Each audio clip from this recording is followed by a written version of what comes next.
If you think losing half your net worth in a divorce is bad, try sitting at a luxury restaurant while your wife's lover explains exactly how he is going to strip you of your company, your house, and your dignity. Do not worry. I did not flip the table. I did not even raise my voice. I just let him finish his steak. Because what he did not know was that my lawyer was already holding a match to his entire empire. My name is Kevin. I am a senior software engineer, a founder, and until 3 weeks ago, a man who thought he had the perfect American dream. If you enjoy raw accounts of real justice, hit like and subscribe now. This story moves fast. We see a lot of these accounts online, typical betrayed cheater stories, but what happened to me was not just a betrayal. It was a corporate execution. Or so they thought. It started on a Tuesday night. The clock on my dual monitors read 2:14 a.m. I was in my home office, rewriting the core architecture for my tech startup, Apex Systems.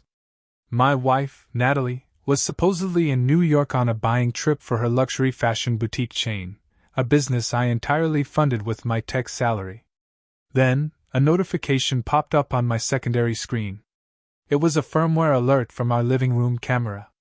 Natalie had asked me to disable it months ago, claiming it felt invasive. I complied. Or rather, I told her I did. As a security engineer, I simply routed the feed to an isolated local server. I never checked it. Trust is a binary thing for me. Either it is a 1 or a 0. But the camera just registered motion. I clicked the alert. The feed loaded in high-definition night vision. There was Natalie. She was not in New York. She was standing in our living room, wearing a silk robe I bought her. And she was not alone. A man walked into the frame. He was tall, wearing a tailored suit, his silver-brushed hair catching the ambient light from the hallway. Chad Vance. The self-made billionaire venture capitalist who, ironically, had spent the last 2 months trying to force a predatory buyout of my startup. I watched them. My heart did not race. My palms did not sweat. My system just cooled down. It is a defense mechanism I developed during years of high-stakes debugging. When a system crashes, you do not cry. You find the anomaly. They sat on the Italian leather sofa. Chad ran his hand down her face. Is the code monkey still working at the office? Chad asked.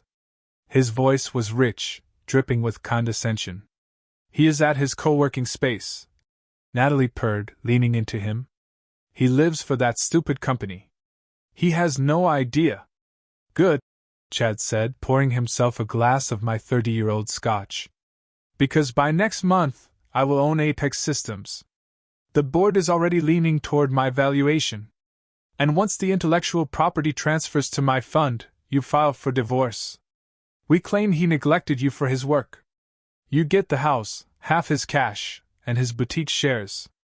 He will be left with nothing but a laptop and a mountain of legal debt.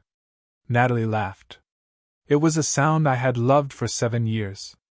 Now, it just sounded like cheap plastic. He is so predictable, she said. He will probably just lock himself in his room and code through the pain.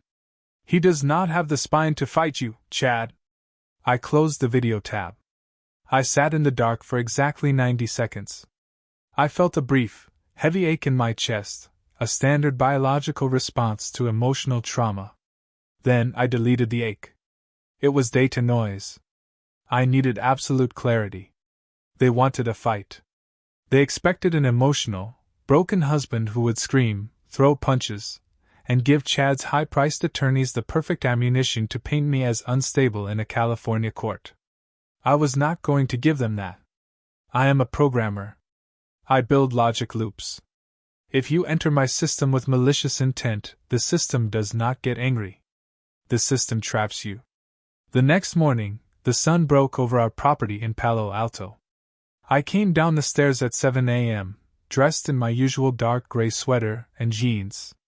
Natalie was at the kitchen island, sipping a green smoothie, scrolling through her iPad. She looked beautiful. It was an expensive, calculated kind of beauty. "Morning, babe," she said without looking up. "How was the co-working space last night?" You came home so late. Gaslighting. A classic tactic. She was already building the narrative that I was an absent husband. Productive, I said.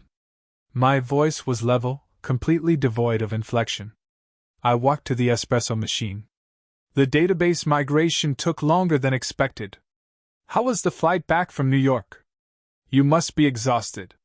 She did not flinch. Not even a micro-expression of guilt. Horrible.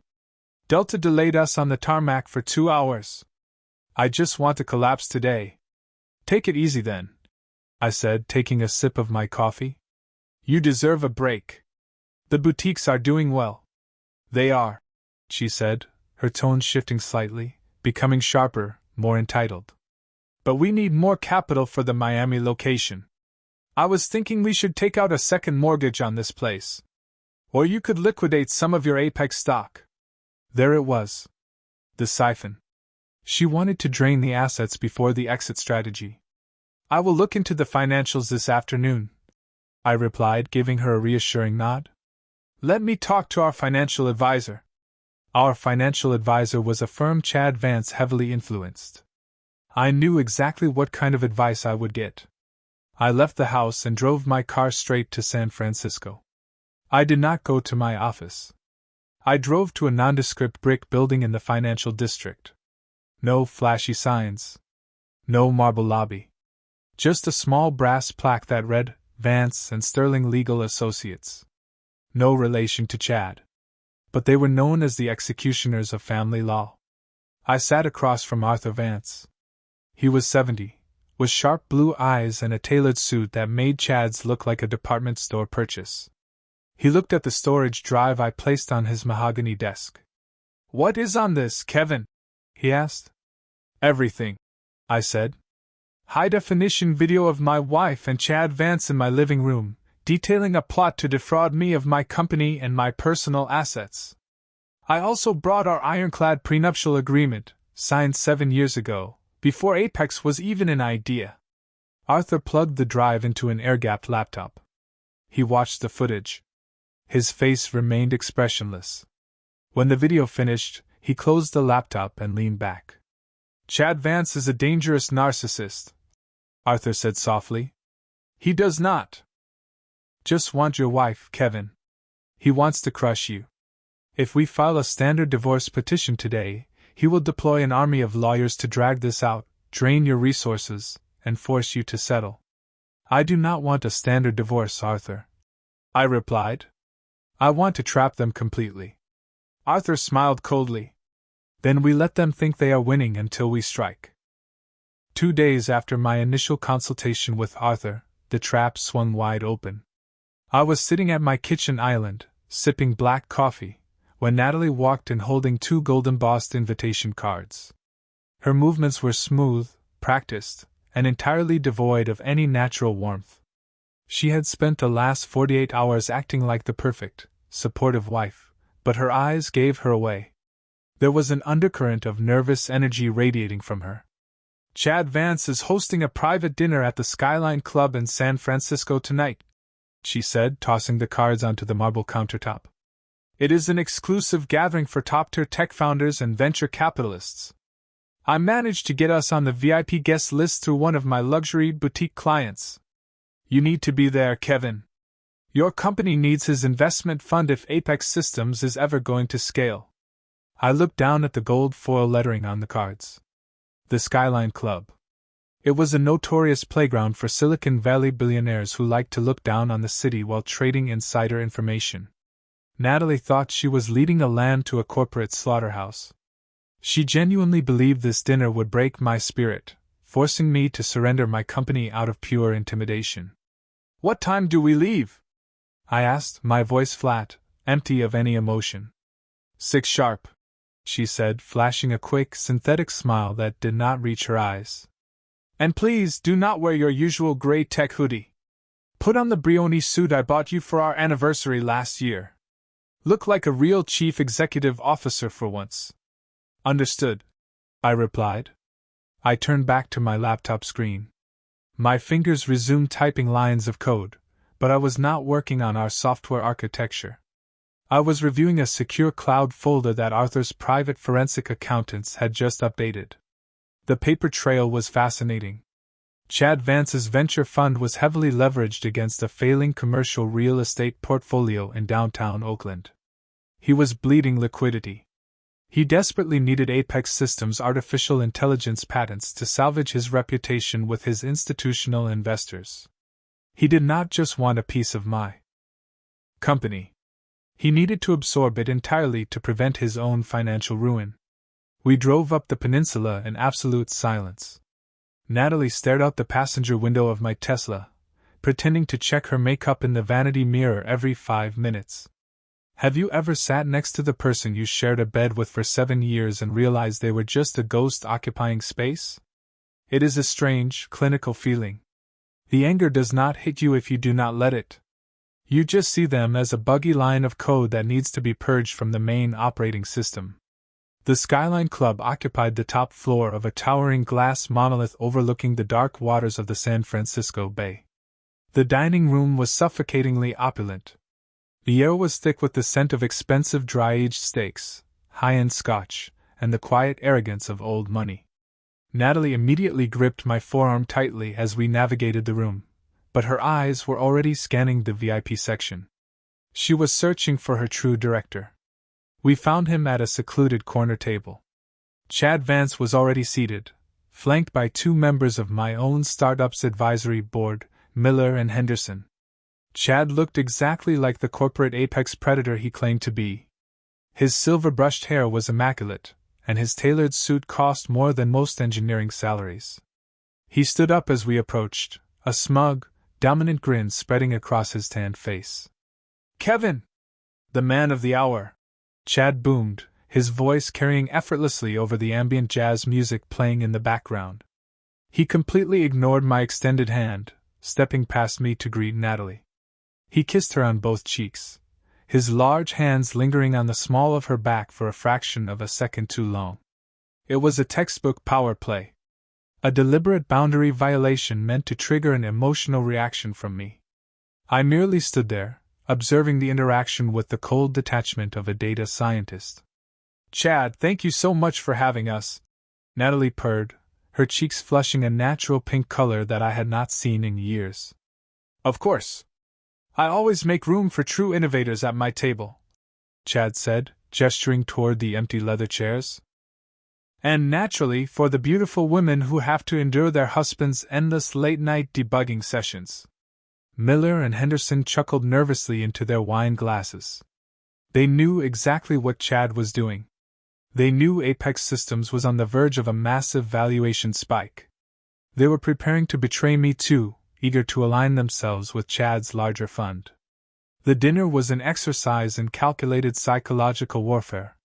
For the first hour, Chad controlled the entire narrative at the table. He spoke loudly about his new yacht in Monaco, his private jet trips to Aspen, and his ability to crush competing startups with a single phone call to institutional banks. Every time I attempted to discuss Apex's technical milestones or our projected revenue streams, Chad would cut me off with a patronizing wave of his hand. "Technical specifications are for the contractors, Kevin," Chad said, slicing into a rare ribeye steak. "In the valley, capital dictates survival. You can write the cleanest code on the planet, but without a real alpha steering the financial ship, you are just a glorified typist sitting in a dark room." Natalie let out a sharp, mocking laugh, swirling her expensive Cabernet. "I tell him that every single day, Chad. He spends so much time staring at monitors that he has completely forgotten how the real world operates. He has no concept of scale." The disrespect was thick, heavy, and completely intentional. Anyone else would have cracked under the pressure. A normal husband would have caused a scene, thrown a glass, or used physical violence. But my training kicked in. I maintained total emotional stoicism. I kept my hands folded neatly on the edge of the table. I looked at Natalie, then at Chad, and allowed a faint, polite smile to touch my lips. "Capital is certainly a powerful tool, Chad," I said softly, my voice perfectly steady. "But capital without foundational intelligence is just a large pile of money waiting to catch fire. Chad's eyes narrowed instantly. The arrogant grin vanished from his face, replaced by a cold, predatory stare that revealed his true nature. He set his steak knife down with a loud, sharp clink against the porcelain plate. "Is that right?" Chad leaned forward, resting his heavy elbows on the table to project physical dominance. "Well, let us talk about intelligence then, Kevin. Let us talk about your current reality." He reached into his leather briefcase on the floor and pulled out a thick, black portfolio folder. He slid it across the white tablecloth. It slid over the smooth surface and stopped right against my water glass. "Open it," Chad commanded, his voice dropping to a low, menacing register. I opened the folder. Inside was a comprehensive corporate restructuring proposal for Apex Systems, paired with a fully prepared California divorce petition and a predatory property settlement agreement. The terms were absolute financial execution. The document demanded that I surrender 60% of my founder's shares to Chad's venture fund for pennies on the dollar. The divorce petition assigned the Palo Alto residence, both of our luxury vehicles, and a massive monthly alimony payment to Natalie, based on a fraudulent audit that claimed I was hiding capital in offshore accounts. "What exactly is this, Natalie?" I asked, looking directly into her eyes. My voice did not waver. My pulse remained perfectly normal. She did not look away. She did not show a single ounce of shame or remorse. Instead, her face hardened into an expression of pure malice. "It is your retirement plan, Kevin. We are completely finished. I have already signed my portion of the documents. I am tired of playing the role of the neglected tech wife while you build a company you do not even have the balls to defend. Natalie and I have been sleeping together for 6 months, Kevin," Chad added, his voice ringing out clearly across the quiet dining room. Several prominent venture capitalists at neighboring tables turned around to watch the spectacle. The public humiliation was his favorite part of the game. She deserves a man who actually knows how to live. Not a code monkey who hides out in a co-working space. We control your advisory board now. We control your path to liquidity. If you sign those documents tonight, I will allow you to retain a small, symbolic consulting fee and your dignity. If you refuse, I will personally deploy an army of corporate attorneys to drag you through a scorched earth lawsuit that will bankrupt your startup before you even clear beta testing. You will be blacklisted from every fund in Silicon Valley." Natalie looked at me with deep contempt, her voice dripping with venom. "Just sign the papers, Kevin. Do not be pathetic. You cannot win against a man like Chad. You never could." The silence at the table was heavy, suffocating, and absolute. Miller and Henderson refused to make eye contact with me, staring intently at their napkins. Chad leaned back in his leather chair, crossing his arms, completely intoxicated by his own perceived invincibility. He believed he had executed the perfect digital ambush. He believed my absolute silence was the silence of a broken man who had just lost everything. I looked down at the documents for a long moment. Then, I looked up at the two individuals who had spent half a year plotting my complete destruction. I did not raise my voice. I did not shed a single tear. I picked up the heavy silver Mont Blanc pen that Chad had placed on top of the folder. I spun it slowly, deliberately, between my fingers. "You spent 6 months planning this entire maneuver?" I asked softly, my eyes locking onto Chad's arrogant stare.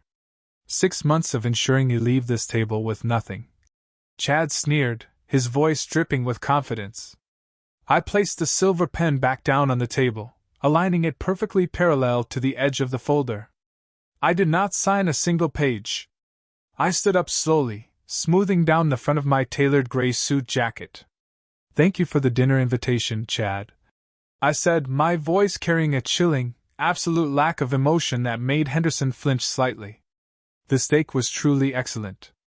I turned around and walked out of the restaurant, leaving them sitting there in the middle of their own theatrical display. Natalie called out my name once, her voice sharp with sudden irritation, but I did not stop. I stepped into the elevator and pressed the button for the parking garage. The moment the elevator doors slid shut, my phone vibrated in my breast pocket. I pulled it out. It was a secure text message from Arthur Vance. The forensic audit on Chad Vance's international shell companies is officially complete. The message read. We found the financial kiter. He is running in massive, illegal multi-million-dollar deficit across 3 offshore accounts. Call me immediately. I stepped out into the quiet parking garage, unlocked my car, and allowed myself a single, cold smile in the dark. The system configuration was complete. The logic loop was closed. The game had officially begun, and Chad Vance had no idea he had just handed me the match. I drove back to Palo Alto alone.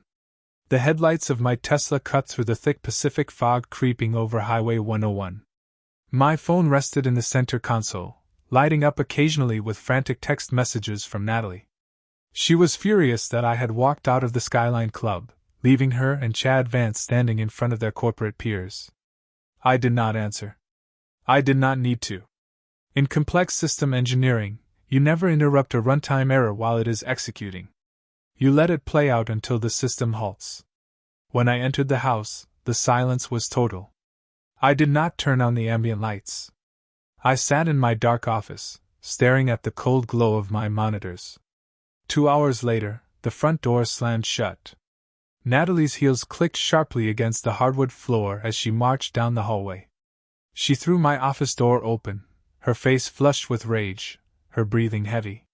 She smelled of expensive champagne and Chad's distinct wood smoke cologne. "What the hell was that, Kevin?" she yelled, slamming her designer clutch onto my desk. "You embarrassed me in front of everyone. You walked out on a billionaire who was offering you a lifeline. Do you have any idea how pathetic you looked?" I did not blink. I did not shift my posture.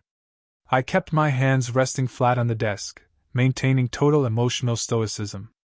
"I was not hungry, Natalie. This is not a joke," she shrieked, stepping closer, her voice dripping with pure malice. "Chad is going to destroy you now. He already owns 2 of your advisory board members, Miller and Henderson. They signed their proxy votes over to his fund tonight. You are completely outnumbered. If you do not sign those restructuring papers and the divorce settlement by Thursday, Chad will pull every line of credit Apex Systems has. You will be bankrupt before the weekend." She was trying to use classic narcissistic projection, attempting to induce panic so I would make a sloppy move. I simply watched her micro-expressions. The slight tremor in her hands told a different story. She was not just angry, she was desperate. "I understand," I said quietly, keeping my tone empty, perfectly submissive. "I need a few days to process this. It is a lot of capital to surrender." Natalie let out a sharp, mocking laugh, her eyes filled with deep contempt. "At least you finally realize your place. You are a code monkey, Kevin. You belong behind a screen, not running a company. I am staying at Chad's penthouse downtown until the paperwork is finalized. Do not call me unless it is to tell me you are ready to sign." She packed a small suitcase, her movements aggressive, and left. The heavy front door clicked shut. The house was mine again. I waited exactly 3 minutes until her car cleared the driveway, then I picked up my phone and called Arthur Vance. "I am ready," I said. The next morning, the financial district of San Francisco was gray and sterile. I sat in Arthur's private conference room on the 42nd floor. Stacks of printed financial ledgers and bank statements covered the long mahogany table. Arthur sat opposite me, his sharp blue eyes fixed on a digital flow chart projected onto the wall. "Your walkout last night worked perfectly," Arthur said, a cold smile touching his lips. "Chad thinks you are a broken, defeated husband hiding in your shell. He completely let his guard down. My forensic accountants spent the entire night tracing the international wire transfers from his primary fund, Vance Global Capital. The data is incredible." "What did you find?" I asked, leaning back. Arthur tapped a red pen against a section of the chart labeled Luxury Boutique Holdings, the corporate entity I had funded for Natalie's fashion stores. "Chad is bleeding liquidity. He lost nearly $90 million on commercial real estate defaults this past quarter. To hide this massive deficit from his institutional investors, He has been running a highly sophisticated financial kiter scheme. Arthur slid a thick folder across the table. I opened it, scanning the rows of transactions. Look at the paper trail. Arthur continued. Over the past 6 months, Chad's offshore shell companies in the Cayman Islands transferred $12 million into Natalie's boutique corporate accounts under the guise of private luxury marketing grants. Within 48 hours of receiving each transfer, Natalie's boutique account wired the exact same amounts back to Vance Global Capital as management and consulting fees. He is washing his bad debt through her business. I examined the digital signatures at the bottom of the wire transfers. Every single document was authorized by one person. Natalie. Chad's name is not on any of these bank accounts, is it? I murmured. Not a single one. Arthur confirmed, his voice dropping to a sharp, clinical register. He was incredibly calculating. He made Natalie the sole chief executive officer and principal officer of the boutique corporation. She genuinely believed she was a brilliant fashion mogul expanding her empire with a billionaire partner. In reality, Chad was building a legal shield. If the Internal Revenue Service or the Securities and Exchange Commission flags these accounts, Natalie takes the entire criminal fall for federal money laundering and tax evasion. Chad walks away completely clean, claiming he had no knowledge of her internal accounting fraud. I looked at her loops in cursive on the signature lines. She thought she was erasing me from her life, but she had spent the last 6 months signing her own federal indictment. If I sign the Apex restructuring agreement on Thursday, what changes? I asked. If you sign, Chad takes total control of your artificial intelligence patents. Arthur explained. He will immediately use those patents as collateral to secure an emergency line of credit from a Swiss bank. He will use that money to fill his real estate deficit, erase the offshore paper trail, and liquidate the boutique corporation. The evidence will vanish, you will be left penniless, and he wins. Then we ensure he cannot clear the debt. I said. My mind calculated the variables like a master chess player. We use his own momentum against him. What are you thinking, Kevin? Arthur asked, leaning forward, his eyes gleaming with anticipation. We deploy a reverse psychological maneuver. I explained, tapping my finger on the table. I will text Natalie and tell her that I am entirely broken and ready to surrender everything. I will request a final, formal mediation meeting at Chad's headquarters on Thursday at 2 o'clock. I want Miller, Henderson, and Chad's corporate legal team in the room. I want them all to feel completely victorious. And the financial files? Arthur asked. We hand this entire folder over to the Internal Revenue Service this afternoon. I replied calmly. They will issue an emergency freeze on all boutique accounts within 24 hours. Chad is counting on Apex to save his fund. When his laundering pipeline is frozen by federal agents, his entire corporate empire will collapse instantly. I pulled out my phone to send her a deceptive text message. The final calculation was complete. My trap was set. The glass tower of Vance Global Capital loomed over the corner of Mission and Fremont Street. It was Thursday, exactly 1:45 p.m. The San Francisco sun reflected off the sleek, blue-tinted exterior, casting long, sharp shadows across the concrete below. I stood on the pavement, adjusting the cuffs of my dark gray suit. Beside me, Arthur Vance stood in silence, his weathered hands resting firmly on the handle of his leather briefcase. He did not say a word. He did not need to. The execution was already in motion. We rode the private elevator up to the penthouse suite. The ascent was quiet, marked only by the soft, mechanical hum of the motor and the occasional pop in my ears as the atmospheric pressure changed. When the doors slid open, the contrast was immediate. The reception area of Chad Vance's empire was a temple of modern corporate hubris. White marble floors stretched toward floor-to-ceiling windows that offered an unobstructed view of the Salesforce Tower and the glittering expanse of the bay. A receptionist with a rehearsed smile guided us down a wide corridor lined with abstract minimalist artwork. We were ushered into the main boardroom. The room was suffocatingly grand. A 20-foot slab of polished black quartz occupied the center of the space, surrounded by ergonomic leather chairs. They were already waiting for us. Chad Vance sat at the head of the table. He had discarded his suit jacket, his designer shirt sleeves rolled up to his forearms, revealing an expensive gold sports watch. He looked entirely in his element, radiating the supreme confidence of a man who believed he had already won. To his right sat Natalie. She wore an ivory power suit, her blonde hair pinned back perfectly. She looked striking, but her eyes were cold, fixed on me with a mixture of amusement and deep-seated contempt. Further down the table sat Miller and Henderson, the two treacherous advisory board members of my startup. They refused to look directly at me, typing frantically on their iPads to avoid eye contact. Next to Chad stood his chief corporate counsel, a sharp, predatory attorney named Julian Sterling. "Look who finally decided to join the real world," Chad said, his voice echoing off the quartz table. He did not stand up to greet us. He simply leaned back, linking his fingers behind his head. "We were beginning to think you locked yourself in your server room, Kevin." Natalie let out a soft, mocking chuckle. She reached over, casually picking up a glass of iced water. "I told you, Chad. Kevin just needed time to accept reality. He knows when a system is completely broken. He is just here to clean up the code." I walked over to the opposite side of the table. I pulled out a leather chair, sat down smoothly, and folded my hands neatly on the polished black surface. I kept my expression entirely neutral, my posture relaxed. I observed the subtle shifts in the room. The air conditioning hummed quietly. The scent of Natalie's perfume mixed with the sterile smell of expensive office leather.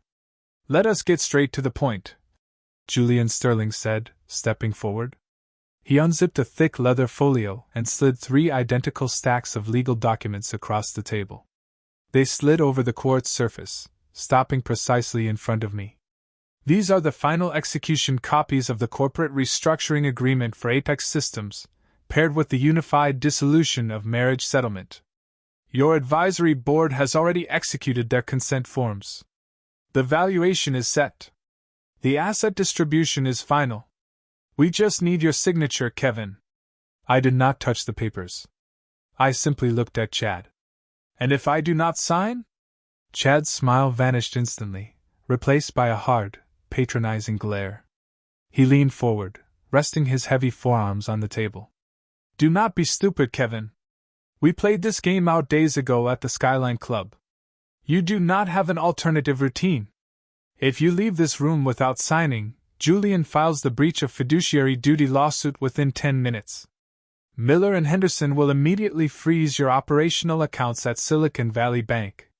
We will bleed your startup dry before you can even hire a defense team. You will be left with nothing but an empty bank account and a ruined reputation." Natalie leaned forward too, her eyes boring into mine, her voice dripping with calculated psychological venom. "You always do this, Kevin. You think you are the smartest person in the room because you can write algorithms. But you are completely blind to human nature. You let your company consume you, you ignored your marriage, and now you are throwing a silent tantrum because you got outmaneuvered. Stop being pathetic. Sign the documents, take your symbolic consulting fee, and let us move on with our lives. You cannot fight Chad. You are just a line item to him." Miller cleared his throat, finally looking up from his iPad. "It is just data-driven business, Kevin. The fund has more resources to scale the artificial intelligence patents. You have to look at the macro perspective." The level of toxicity in the room was immense. They had spent months planning this moment, constructing a narrative that painted me as an incompetent, absent husband and a reckless founder who was holding back his own company. They believed their power was absolute, that their financial leverage gave them the right to strip me of everything I had spent my life building. They expected me to break. They expected me to yell, to argue, or to sign the papers out of sheer intimidation. I maintained total silence for exactly 10 seconds. The pressure in the room built, heavy and suffocating. Chad's jaw clenched slightly, irritated by my lack of reaction. Natalie adjusted her posture, her eyes narrowing as she tried to read my thoughts. I looked at them, then I slowly reached into my breast pocket and pulled out my silver Montblanc pen. I unscrewed the cap with a deliberate metallic click. "Excellent," Chad sneered, leaning back in his chair with a triumphant grin. "I knew you would listen to reason. Sign on page 42 of the corporate deck, and page 18 of the divorce filing." I held the pen over the signature line. "Do not sign that paper, Kevin," Arthur Vance said calmly. The entire boardroom went completely still. Chad's grin froze. Natalie turned her head sharply toward Arthur, her brow furrowed in sudden confusion. Julian Sterling stepped forward, his eyes widening. "Excuse me?" Sterling said, his voice sharp. "Who exactly are you? This is a private corporate mediation." Arthur did not answer the attorney. Instead, he unzipped his vintage leather briefcase and pulled out a thick, blue-backed document stamped with a golden federal seal. He did not slide it. He placed it firmly in the exact center of the court's table. "My name is Arthur Vance," my lawyer said, his voice dropping to a cold, resonant baritone that commanded absolute authority. "I am Kevin's personal counsel. And we are not here to sign your settlement. We are here to notify you that as of exactly 9 a.m. this morning, the Internal Revenue Service Criminal Investigation Division and the Securities and Exchange Commission have issued a joint emergency seizure and asset freeze order against Luxury Boutique Holdings Incorporated." The words hit the room like a physical shock wave. Natalie's glass of water slipped from her hand, hitting the edge of the quartz table and spilling across the polished surface. The ice cubes clinked loudly against the stone. Her face drained of all color, turning a sickening, pasty white. What are you talking about?" she stammered, her voice losing its venomous edge, replaced by a sudden, sharp spike of panic. "That is my company. That is an independent fashion business." "Not anymore, Mrs. Data," Arthur said coldly, pulling out a secondary stack of documented wire transfers. "Yesterday afternoon, we delivered a comprehensive forensic data dump to the federal prosecutor's office. The paper trail is absolute. Over the past 6 months, $12 million of illicit capital from Chad Vance's offshore shell accounts in the Cayman Islands was kicked into your boutique business checking accounts. You then wired those exact funds back to Vance Global Capital under the fraudulent label of management fees. It is a textbook federal money laundering scheme, Natalie.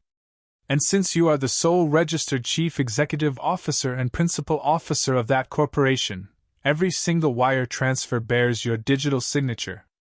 Natalie turned her head toward Chad, her breathing suddenly shallow, her chest rising and falling rapidly under her white power suit. Chad, what is he saying? You told me those were private marketing grants.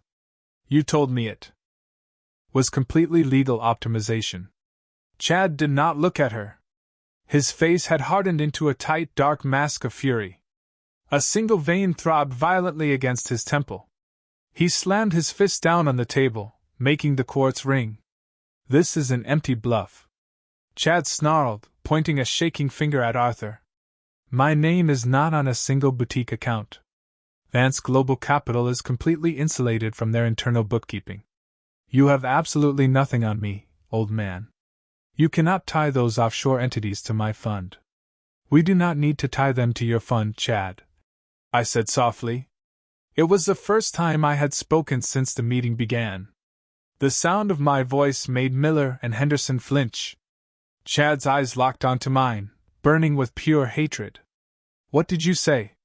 Chad hissed. I set my silver pen down, aligning it perfectly with the edge of the table. I leaned forward, looking directly into his panicked eyes. "I know your primary venture fund is leveraged against a failing commercial real estate portfolio in Oakland, Chad. I know you owe $84 million to institutional creditors, and that your lines of credit were scheduled to terminate at midnight tonight. You needed my artificial intelligence patents to secure an emergency loan from a Swiss syndicate to cover your deficit." I pulled out my phone and tapped the screen twice, projecting a new document onto the large presentation monitor on the wall behind him. "This is a certified corporate assignment of interest," I continued, my voice entirely level, operating with the chilling precision of an executioner. "Over the last 48 hours, an independent private equity trust based out of Delaware, quietly purchased 85% of your primary fund's distressed commercial debt from your institutional lenders. We bought it at a steep discount because your creditors knew you were about to default. Chad turned around, his eyes scanning the corporate document on the monitor. His hands began to visibly tremble. Who owns this trust? Who authorized this buyout? I did, I said. The trust is entirely funded by my personal family inheritance and the liquidation of my independent offshore tech assets. I am no longer just a founder you are trying to intimidate, Chad. As of 12 o'clock today, I am your primary senior secured creditor. You do not own my advisory board anymore. I own your entire liabilities portfolio.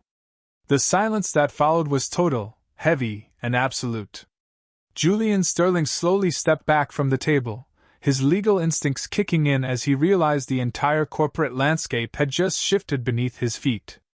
He quietly closed his briefcase, refusing to look at his own client. Miller and Henderson looked completely terrified, realizing they had aligned themselves with the financial corpse.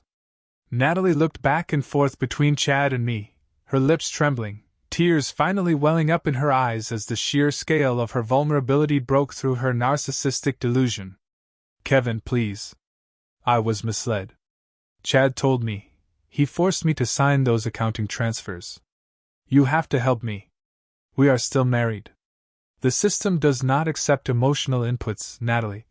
I said, my voice empty of any malice, carrying only the weight of cold, objective reality. You wanted a husband who understood scale. This is the scale of your own choices. Arthur Vance stood up, smoothing the front of his coat. He picked up his briefcase and looked down at the frozen group sitting around the quartz table. Federal marshals are waiting in the lobby downstairs to serve the formal corporate receivership papers and the asset freeze notices. Arthur announced calmly. I suggest you gentlemen get your personal defense attorneys on the phone immediately. I stood up slowly, picking up my silver pen, and placed it back into my breast pocket. I did not look back at Natalie's pale, tear-streaked face. I did not look at Chad's trembling, silent rage. I walked out of the boardroom, the heavy glass doors clicking shut behind me, trapping them completely inside the logic loop of their own destruction. I walked through the glass revolving doors of the high-rise and stepped into the crisp San Francisco afternoon. The air felt sharp. Clean. Behind me, two black SUVs with dark windows pulled up to the curb with mechanical precision. Men in dark suits carrying federal asset freeze warrants stepped out onto the pavement. They moved with absolute purpose. I watched them pass me, their polished leather shoes clicking rhythmically on the marble floor of the lobby. I did not look back. I did not need to witness the frantic shouting currently unfolding on the 42nd floor. The code was already executing. A well-written program runs until it hits the final terminate block. Arthur Vance joined me on the sidewalk, adjusted his silk tie, and unclipped his phone. The federal prosecutor just confirmed the filing, Kevin. The asset freeze is live. Every domestic and international bank account associated with Vance Global Capital and Luxury Boutique Holdings is officially locked. They cannot move a single dime. And Chad's Swiss loan? I asked, my voice flat, operating with total emotional detachment. Dead in the water, Arthur replied, a cold smirk touching his lips. The Swiss syndicate pulled the offer the second the SEC trading halt hit the wire. Chad is entirely exposed. He has less than 3 hours before his institutional debt defaults automatically. Perfect, I said. Let us go back to Palo Alto right now. The drive down the peninsula was quiet. In the tech world, people talk constantly about disruption. But real disruption is not loud. It is not an emotional argument. Real disruption is simply rewriting the underlying logic of a system so that your enemies destroy themselves by following their own corrupted code. Chad and Natalie thought they were apex predators. They believed their arrogance, their manipulation, and their high-priced lawyers made them untouchable. They failed to realize that an engineer does not need to yell to win. He just needs to control the infrastructure completely. Within 48 hours, the dominoes fell exactly as predicted. Vance Global Capital defaulted on its $84 million institutional liability.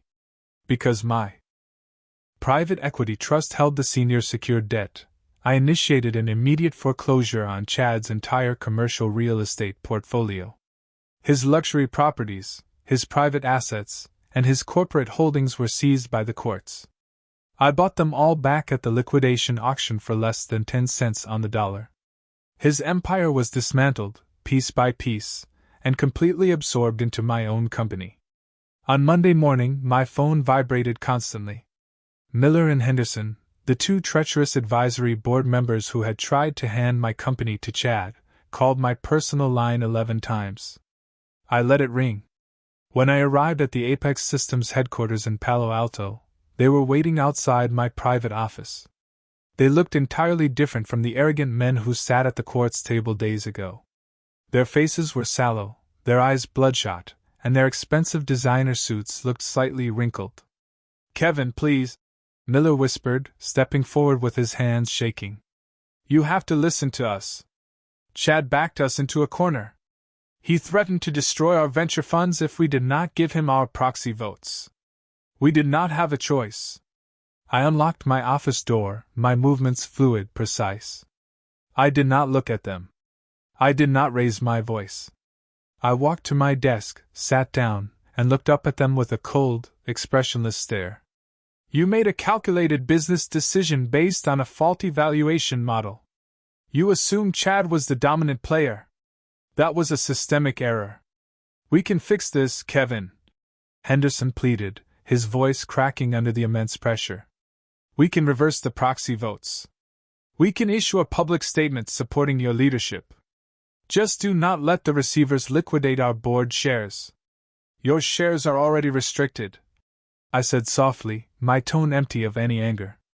"Under Section 4 of our corporate bylaws, any board member associated with an ongoing federal felony investigation loses their voting rights automatically. The federal government considers your proxy agreements with Chad as material evidence of corporate conspiracy. You are removed from the board of Apex Systems effective immediately. My security team is waiting outside to escort you from the building." They stood there for a long moment, completely paralyzed by the realization that they had been completely outmaneuvered. They had no leverage left. They were empty data packets, completely deleted from my system. They turned around and walked slowly toward the elevators, their corporate careers entirely finished. Then came Natalie. Our prenuptial agreement was a masterpiece of legal engineering. Section 9 was explicit. Any verified act of corporate fraud or marital asset dissipation nullified all claims to community property or spousal support. She had spent months sleeping with Chad, laughing at my dedication, and plotting to leave me with a mountain of legal debt. She believed her manipulation had left me blind. Now, she was left holding an empty bag. The federal government seized our Palo Alto residence as a suspected asset used in Chad's laundering pipeline. I allowed them to take it. Then I simply purchased the property back from the federal asset forfeiture pool using my clean corporate reserves. Every piece of furniture, every luxury item she had purchased with my money, was now legally mine alone. She was completely locked out. 3 weeks later, my phone rang from an unknown number. I answered it. It was Natalie, calling from her criminal defense attorney's office in San Francisco. The synthetic confidence, the mocking laugh, the cruel condescension, it was all gone. There was only a raw, ragged desperation on the other end of the line. "Kevin," she sobbed, her voice trembling violently. "Kevin, please help me. The federal prosecutors are talking about a mandatory minimum sentence. They are charging me with 12 counts of federal money laundering and conspiracy. They want to send me to a federal penitentiary for 7 years." I sat in my office, looking at the clean, quiet horizon outside my window. I did not feel satisfaction. I did not feel anger. I felt nothing but the calm resolution of a finished project. "You signed the wire transfers, Natalie. Chad lied to me," she shrieked, her voice cracking with pure terror. "His lawyers are blaming everything on me. They are telling the judge that I ran the boutique finances completely independently. They are making me look like the mastermind. Kevin, you know I don't know anything about corporate accounting. Please tell the prosecutor that you funded the business. Tell them I am innocent. I funded a luxury fashion boutique, Natalie. I replied, my voice chillingly level. I did not fund an international debt-washing operation for a failing billionaire. You chose to sign those documents because you believed Chad was going to make you richer and more powerful than me. You wanted a man who operated at a massive scale. This is that scale. You knew, she whispered, her crying stopping suddenly as a cold realization hit her. You knew the whole time. You watched us on the camera. You let me sign those papers on Thursday. You trapped me. I did not force you to step into his bed, Natalie. And I certainly did not force you to sign your name on federal banking documents. You executed your own programming. I merely watched the runtime. Kevin, please. She begged, her voice dropping to a broken whisper. We were married for 7 years. You loved me once. You can't just let them take me away. The system does not accept emotional inputs, Natalie. Your access has been revoked. Goodbye. I hung up the phone. I permanently blocked the number. I deleted her contact file from my device. It was a dead link. A legacy file that no longer occupied any memory space in my life. Chad Vance did not make it to trial. He was arrested by federal marshals at a private airfield in San Jose while attempting to board a jet to a non-extradition country. Caught with $2 million in cash and falsified passports, he faced a guaranteed 30-year sentence and took a plea deal. He surrendered his remaining assets, his name was completely obliterated, and he was marched off to a maximum security federal facility. The alpha predator of Silicon Valley was reduced to an inmate number. Now I sit in my new chief executive office on the top floor of the expanded Apex Systems tower. The room is quiet. The air is perfectly conditioned. In front of me, my dual monitors display a flawless, optimized system architecture. Our company valuation recently crossed the $300 million mark after we finalized our independent institutional funding round. The noise has been completely filtered out. The anomalies have been permanently purged. The architecture is stable. We see these scenarios play out all the time in the modern world. People believe that betrayal is a gain with no consequences. They believe they can use emotional manipulation, corporate power, or social humiliation to crush someone who is quiet, someone who is patient, someone who observes rather than screams. But they forget a fundamental truth of the digital age. The most dangerous person in the room is not the loudest one. It is the one who is tracking the data. It is the one who understands that true justice is not a violent explosion. It is a slow, cold, mathematically precise execution of the law. When someone tries to destroy your life, you do not need to fight fire with fire. You just need to build a perfect logic loop and let their own greed pull the trigger. That is how the system handles a virus. My architecture is finally clear, and my company is scaling faster than ever. But this brings us to a much deeper question about human nature and modern relationships. If you found yourself standing in my shoes, watching the system crash in real time on a hidden camera, would you have the cold patience to stay silent and build a legal trap, or would you let your emotions take the wheel? Let me know your thoughts in the comments below. If you respect a plan executed with absolute intelligence and pure tactical patience, make sure to like this video and subscribe to the channel. The system is always watching. I will see you in the next analysis.